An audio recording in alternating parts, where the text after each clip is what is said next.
You're listening to Human Conditions, part of the Close Reading series for the London Review of Books. I'm your host, Adam Schatz, and in this episode, Pankaj Mishra and I will be discussing Ashis Nandy's book, The Intimate Enemy, Loss and Recovery of Self Under Colonialism, published in 1983. Ashis Nandy was born in 1937 in Bihar to a Bengali Christian family. He grew up in Calcutta and was a witness to the violent upheavals of decolonization and partition. After completing his master's degree in sociology, Nandy became a clinical psychologist. For many years, a member of the influential Center for the Study of Developing Societies in Delhi, Nandy has pursued an original style of reflection on colonialism and its aftermath, fusing sociology, psychoanalysis, and literary criticism. In a postscript to The Intimate Enemy, 25 years after its publication, Nandy described the book as an essay on distorted passions and self-definitions and the distorted knowledge that is their byproduct. His most widely read work, it is hardly 100 pages long, but each page, each sentence in fact, is filled with original insight and potential application. He wrote the book when he was still a sociologist turned clinical psychologist, fresh from a stint at a psychoanalytic institute. He began working on it when he realized there was no serious study of colonialism in South Asia that grappled with the inner life of the rulers and the ruled, what happened to them as persons and cultures in the hot and dusty tropics and in the damp, cold, often gloomy environs at home. Nandy says he was helped by 6 sensitive, brilliant intellectuals, all of whom had an African connection: Frantz Fanon, Albert Memmi, Aimé Césaire, Leopold Senghor, Amilcar Cabral, and Octave Mononi. They were like a breath of fresh air for me.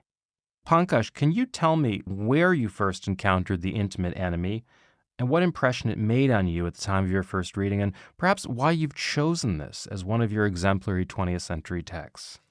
I think I came across the book not long after it was published. There was actually a disciple of Ashis Nandy who introduced me to this book, and he was then working on how old age manifests itself in the city of Banaras, also known as Varanasi. And the book had just come out. It was published in 1983. And I mean, I could not really understand much of it when I first read it. And, I was still in my teens. And the book is, as you said, it's packed with insight. Every page is incandescent with fresh, original ideas. And you need to be prepared for those ideas. And I certainly wasn't prepared back in the late 1980s. So it took me some time to start sort of understanding what Nandy was saying. But soon, I think, when I finally did, after some years, I began to recognize just how original a contribution it was to not just, I hesitate to say, the field of post-colonial studies, but also, literary studies, social psychology, political psychology. Because if you remember, post-colonial studies gets underway properly with the publication of Orientalism in 1978, was it? And then, you have whereas other people contributing texts from the 1980s onwards, 1990s, you have subaltern studies. But so much of this work is actually concerned with the historical, political, and economic dimensions of colonialism in Asia and Africa. I think Nandy took a very different approach thanks to the major writers of African origin you mentioned, who he obviously read very closely and started to kind of derive inspiration for, looking at the experience of British colonialism in India. But then when he writes this book, there's something very distinctive about it, which is that he is approaching this subject by examining the mutations in the inner lives of both the colonized and the colonizer. And that's what I think, struck me after I sort of started to understand what he was writing about, what he was talking about, as something really unique. Because previously, I had come across descriptions in George Orwell. come across descriptions. Actually, it's a very interesting essay by Edmund Wilson on Kipling, which uses the sort of psychoanalytic mode that was quite fashionable in the 1930s, a sort of Marxian psychoanalytical mode.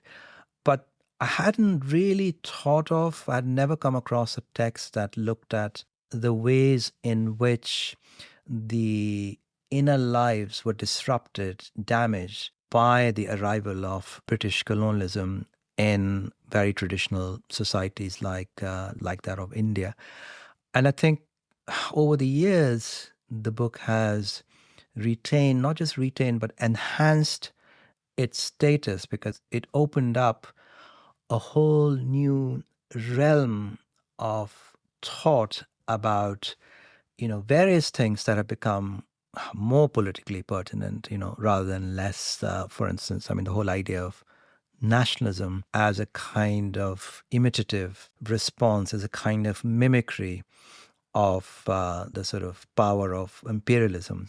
And also, there are various other things that he kind of uniquely focused his attention on, such as the idea of hypermasculinity in politics, the pursuit of this idea and the sort of search for a sense of power and authority, so as to maintain, constantly maintain superiority over your opponents, over your political opponents. A whole set of such kind of ideas that he uncovers in this book, relying upon his readings in not only psychoanalysis, but also, literature. He invokes George Orwell, he invokes Kipling, he invokes Naipaul. I mean, even more than invokes. I mean, this book is composed of lengthy passages of literary and biographical analysis. Correct. I mean, the form of this book is quite distinctive. You mentioned that his contemporaries included scholars in the subaltern studies group, and yet, as you pointed out, the subaltern studies scholars were focused on matters of political economy, collective struggles, and so forth. And in Nandi, we have instead these analyses of the literature of Kipling, but also the biography of figures like Kipling and George Orwell and others. And it seems to me that this is a sensibility, a style of thinking that has perhaps left an imprint on your own work. Oh, definitely. And on the work of many other writers and commentators. I can think of Amit Chaudhry right away, who's actually written very insightfully about Nandi's work.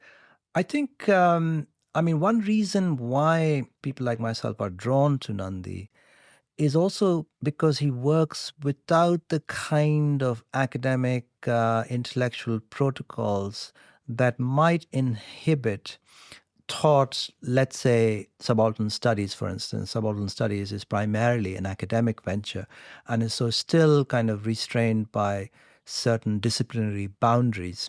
Whereas Nandi allowed us to think that you can roam across, history, sociology, literature, psychoanalysis, fuse them all together in your analyses, in your critique. So he's very much a kind of eccentric intellectual who who empowers a certain kind of rigorous essayistic writing, which, as you said, incorporates biography as well as very close analyses of particular texts. Can move one moment from talking about Fanon to talking about Indian philosophy. It certainly makes certain demands on its readers, but the rewards are pretty rich.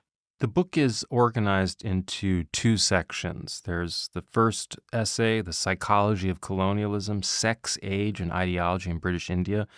And the second part is The Uncolonized Mind, a post-colonial view of India and the West. And in the preface to the book, Nandi flatly rejects what he calls the model of the gullible, hopeless victim of colonialism caught in the hinges of history. In fact, he suggests that it's the colonizer who's more damaged by colonialism than the colonized. That was the really brilliant intellectual move in this book that I remember being very struck by when I first encountered it, was to actually say again, I mean, this is something that had been illustrated by some very good literary fiction. I mean, A Passage to India comes to mind. The Paul Scott quartet of his novels about British colonialists in India in the last phase also covers some of this territory. But I think Nandi was the first writer to illustrate at length the ways in which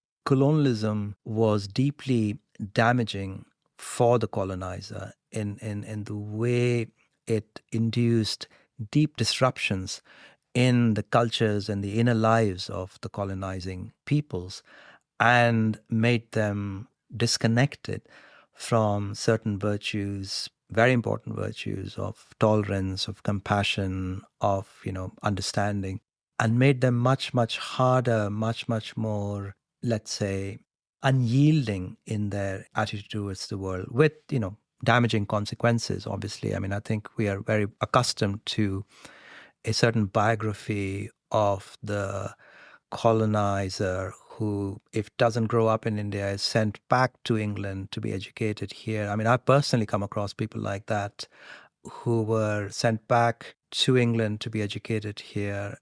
And they were really deeply, deeply conflicted people and remain so for the rest of their lives, deeply tormented people. Because, I mean, I think George Orwell described that phenomena brilliantly in his essays, Shooting Elephant. Actually, there's a new biography, not a biography, but a novel about George Orwell in Burma by Paul Theroux, which also describes this particular damage really well.